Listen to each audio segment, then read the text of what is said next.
নমস্কার। আশা করছি আপনারা সকলে খুব ভালো আছেন। আমার নতুন একটি ভিডিওতে আপনাদেরকে অনেক স্বাগত জানাই। আজ শনিবার। এখন ওই 11:30টার মতন টাইম হয়ে গেছে। আজকে বাড়ির সবাই মিলে করছে বাড়ি একটু সাফ-সাফাই।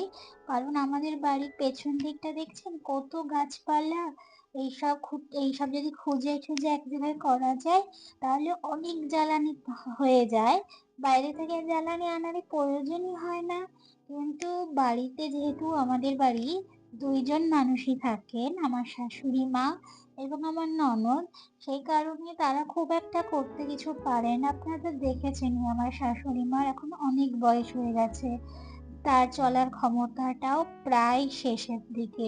সে এখন তেমন একটা চলতে পারে না। আর এদিকে আমি রান্না করছি, ওই যে আমার শাশুড়ি মা বসে, বসে দেখছে। যেহেতু বাড়ি এখন লোকজনে গমগম, কে কি করছে তাও তো দেখতে ভালো লাগে। সবার মাঝখানে থাকতে ভালো লাগে। আজকে আমাদের বাড়ি বিশেষ এক আয়োজন। এই আয়োজনটি হচ্ছে বিশেষত আজকে আমাদের বাড়ি বড় ননদ, সেজ ননদ এবং বড় ননদের মেয়ে, শাশুড়ি সবাই এসেছে। আর এই যাকে দেখছেন এই হচ্ছে আমার বড় ননদের মেয়ে। সবাই আজকে নেমন্ত্রিত আমাদের বাড়ি। আজকে সবারই নিমন্ত্রণ। আজকে আমরা প্রত্যেকে একসাথে বসে খাবো। দুপুরবেলা তো হয়ে গেছে। এখন এখন করা হয়েছে একটু কুল মাখা। এই রানী নিয়ে এসেছিল কুল, সেগুলোকে বেশ শিলে নোড়ে মাখা করা হয়েছে। এত ভালো লাগছে, একটু ঝাল ঝাল হয়েছে। কতদিন পর যে কুল মাখা খাচ্ছি তা বলারই না। তাই সবাই মিলে এখানে কুল মাখা খেলাম। ওই বাড়ির সবাই একসাথে হলে যা হয়, হই হুল্লা সবকিছু লেগে থাকে। আর এই দোলনাটা নিহারিকার জন্য বানানো হয়েছে। ও এখানে এসে খুব বায়না করেছে, আমায় একটা দোলনা বানিয়ে দাও। তাই ওই দোলনা বানিয়ে দেওয়া ওকে হয়েছে। এতক্ষণ রান্না করে উঠেছি, আমি বলেছি দীপা তুমি এবার বসো, আমি একটু ঘুরে আসি, একটু ভিডিও করি।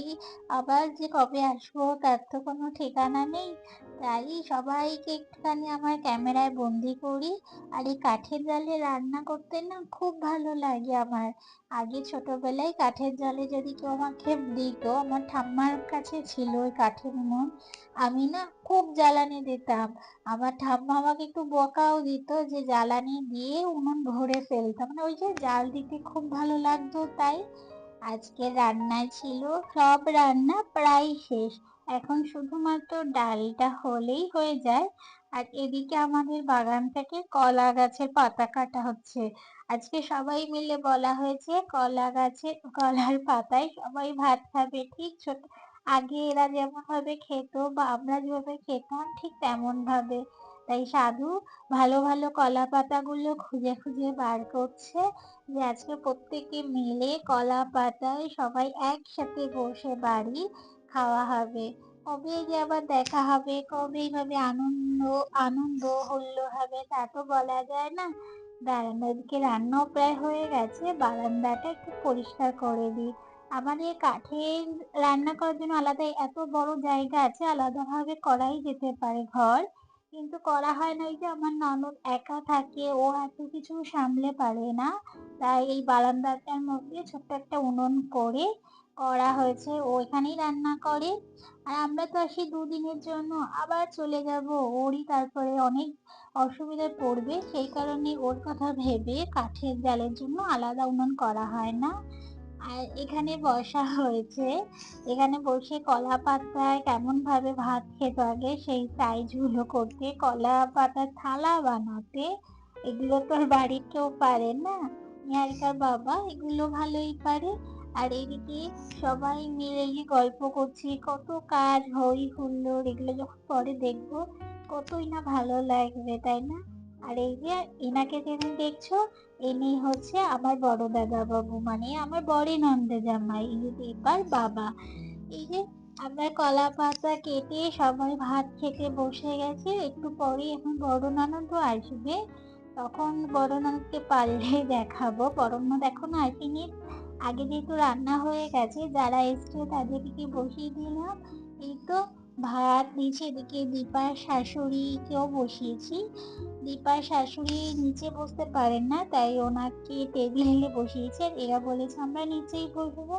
এনাকে বলেছিলাম যে থালা নিয়ে বসতে, কিন্তু ইনি বসবেনই না। আমার বেআইন। তার কারণ উনি বলেছে সবাই যখন কলা পাতায় খাবে আমি কিন্তু থালায় খাবো না। আমিও কিন্তু কলা পাতায় সবার সাথেই আনন্দ করে খাবো।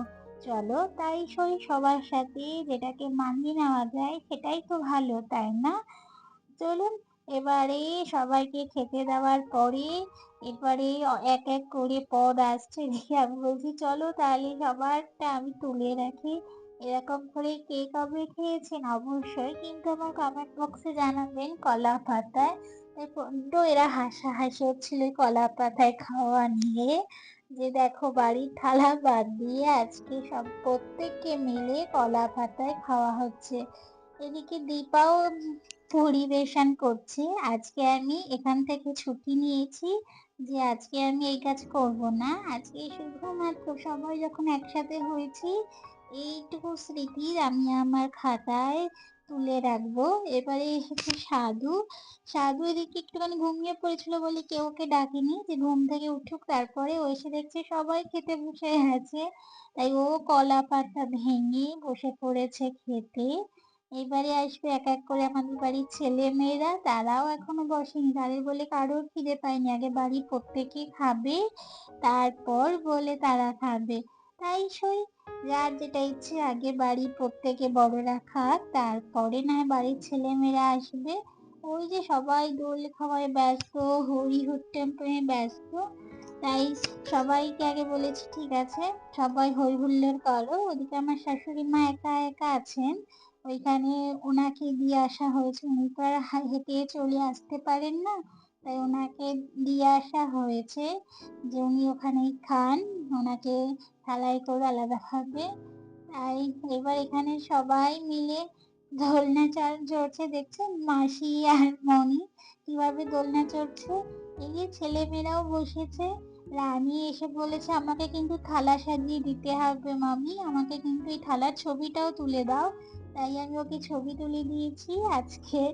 আজকে রেসিপিটি ছিল ভাত, ডাল ছিল, মাছের ঝোল, মাংস, মাছের ডিম ভাজা, বেগুন ভাজা আর পাতে একটু শসা, লঙ্কা, লেবু।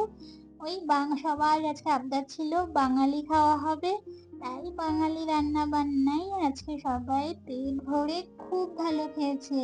আর প্রত্যেকে বলেছে খাবার কিন্তু খুব ভালো হয়েছে। যাক, খাওয়ার পরে সন্তুষ্ট হলে তাই ভালো লাগে। আজকে তো শনিবার, আমাদের এখানে হাট বসে, তাই গিয়েছিলাম বিকালের দিকে একটু হাটে। আসার পরে তো হাটে আসা হয়নি, তাই ভাবলাম দুদিন পর দিতে চলেই যাব, একটু হাটটাকেও ঘুরে যাই। ঘুরে আসার পরে চলে এসেছি আবার আমরা মাঠ। আজ এই সম্মেলনের চতুর্থ দিন। চতুর্থ দিনে পরিবেশন হচ্ছে যাত্রাপালা। আজ এই যাত্রাপালার নাম হরিচাঁদের অপার মহিমা। সত্যি বলছি এর আগে আমি কখনো যাত্রাপালা দেখিনি, এই প্রথম যাত্রাপালা দেখছি এবং এত ভালো হয়েছে, এত ভালো কাহানি হয়েছে যাত্রার কাহানিটা। সত্যি খুব সুন্দর, আমার কাছে সত্যি খুব ভালো লেগেছে। আজকের যাত্রাটি রাত 1টা 2টো পর্যন্ত হয়েছে, মানুষের ঢল তখনও ছিল, কারণ যাত্রার মহিমা সত্যি সত্যি সুন্দর কাহিনী ছিল। আমাদের তো প্রত্যেকের ভালো লেগেছে, আর আজকে প্রচুর মানুষের ঢল ছিল, মানুষের ভিড় ছিল। আর আজকে যাত্রাপালাতে আমি আর আমার দুই ননদ মিলে এই দিকটায় বসেছি, বাড়ির সকলেই আছে এদিক ওদিক ছড়িয়ে ছিটিয়ে। আর এদিকে আমরা আমরা তো এই অনুষ্ঠান ছেড়ে কখনোই উঠিনি, এত সুন্দর ঠাকুরের মহিমা ছিল। তার সাথে যিনি এই নাটকের গল্প লিখেছিলেন তিনিও খুব দারুণ লিখেছিলেন, এবং যারা এই নাটকটি পরিবেশনায় অভিনয় করেছিলেন তারা প্রত্যেকে খুব সুন্দর অভিনয় করেছিলেন। চলুন আজকে তাহলে নাটকটি আমরা এখানেই শেষ করছি। সকলেই ভালো থাকবেন, সুস্থ থাকবেন। অবশ্যই আর ভিডিওগুলো কেমন লাগছে আপনারা জানাতে কিন্তু আমায় ভুলবেন না। আজ তবে এখানেই বিদায় নিচ্ছি। সকলে খুব ভালো থাকবেন, সুস্থ থাকবেন, সাবধানে থাকবেন।